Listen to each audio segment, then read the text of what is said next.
नमस्कार शेतकरी मित्रांनो, बघा आता काही शेतकऱ्यांना पी एम किसानचे हप्ते आलेले आहेत, काहींना आलेले नाहीत.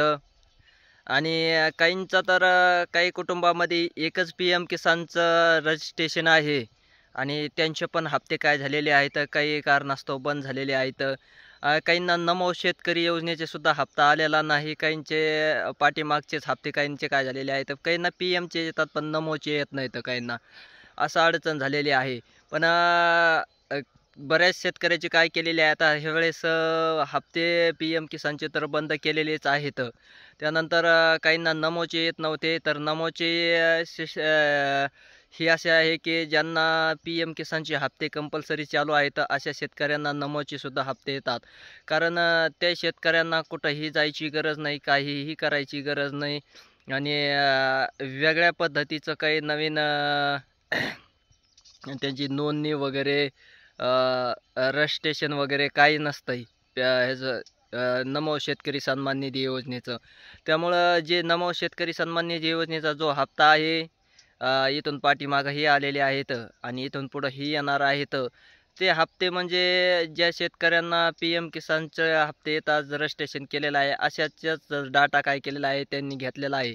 आणि त्या डाट्याच्या सहाय्यानेच ते काय केले जाते, ₹2000 हप्ता काय केला जातो, वर्ग केला जातो. म्हणजे त्यांच्या खात्यावर ते महा-डी-बी-टी थ्रू ₹2000 काय केले जातात, पाठवले जातात. आणि त्यामुळं मग त्यांना रजिस्ट्रेशन करायची गरज वगैरे नाही, काही नाही. आणि रजिस्ट्रेशन तसं काही वेगळ्या पद्धतीचं होतही नाही. त्यामुळं मग शेतकऱ्यांनी कुठं काही म्हणजे इतर गोष्टीवर लक्ष द्यायचं नाही, की काय करायचं आहे आम्हाला.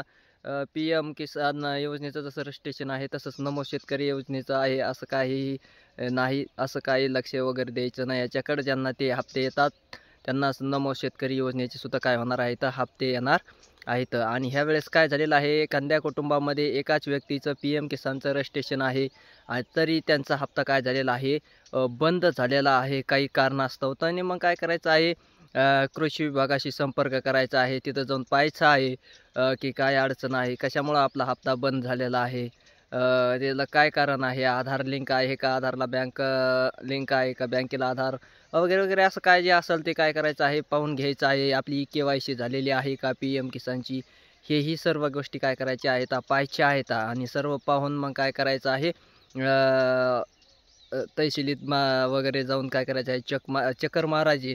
तिथं पाहायचं आहे, तिथं सुद्धा काय केलं जातं, व्हेरीफाय केलं जातं. तिथं सुद्धा काही चूक वगैरे असली तर काही दुरुस्त वगैरे केली जाते, चूक दुरुस्ती करून दिली जाते. त्यामुळं मग काय करायचं आहे, ज्यांना आलं आहे त्यांचं काही अडचण नाही, पण ज्यांना आलेले नाहीत त्यांनी काय करायचं आहे, पाहायचे आहेत. आणि आता नमो शेतकरी योजनेचं काही नवीन रजिस्ट्रेशन वगैरे त्याचा काही विषय नाही, होणार पण नाही, तसं काही सिस्टीम नसते.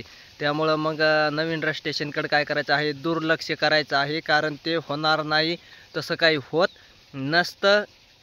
जे पी एम किसानचे हप्ते येतात त्यांना तेच शेतकरी त्यांना काय असतात, पात्र असतात. त्यामुळं मग रजिस्ट्रेशन त्याचा काही विषय राहिलेला सध्या नाही. रजिस्ट्रेशन वगैरे काही होत नसतं. ज्यांना पी एम किसानचे हप्ते येतात त्यांनाच काय होतात, नमो शेतकरी सन्मान निधीचे हे हप्ते काय राहणार आहेत, चालू राहणार आहेत. जोपर्यंत पी एम किसानचे हप्ते येतात तोपर्यंत नमो शेतकरी योजनेचे हे दोन्हीच काय केलेलं आहे, एकत्रच आहे. त्यामुळं मग वेगळं रजिस्ट्रेशन करायची त्याची गरज वगैरे नाही. फक्त ज्यांचे काय ह्यावेळेस हप्ते रोखलेले आहेत, बंद पडलेले आहेत पी एम किसानचे, त्यांनी काय करायचं आहे, थोडंसं लक्ष द्यायचं आहे.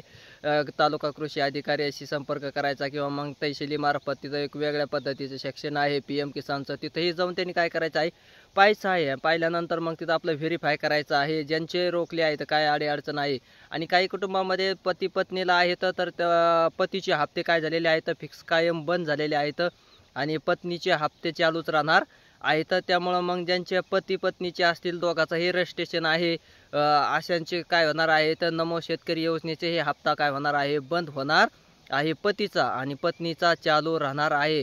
तसंच पी एम किसानचे सुद्धा काय आहे की पतीचा हप्ता बंद होणार आहे आणि पत्नीचा चालू राहणार आहे. हे सर्व शेतकऱ्यांनी काय करायचं आहे, लक्षात घ्यायचं आहे. ज्यांचे चालू आहेत त्यांचे अविरत चालूच राहणार आहेत. त्यांचे काही कारणास्तव बंद पडलेले असतील, काही सर्व काही पात्रता निकषामध्ये आपण बसत असलो तरी बंद आहेत. अशाने काय करायचं आहे, दुरुस्त करून घ्यायचं आहे. KYC वगैरे काय असेल तर बँक अकाउंट वगैरे चेक करायचं आहे, आधार लिंक आहे का बँक अकाउंटला, हे सर्व काही गोष्टी काय करायच्या आहेत पाहून घ्यायच्या आहेत, तरच तुमचे हप्ते काय होणार आहेत अविरत चालू राहणार आहेत.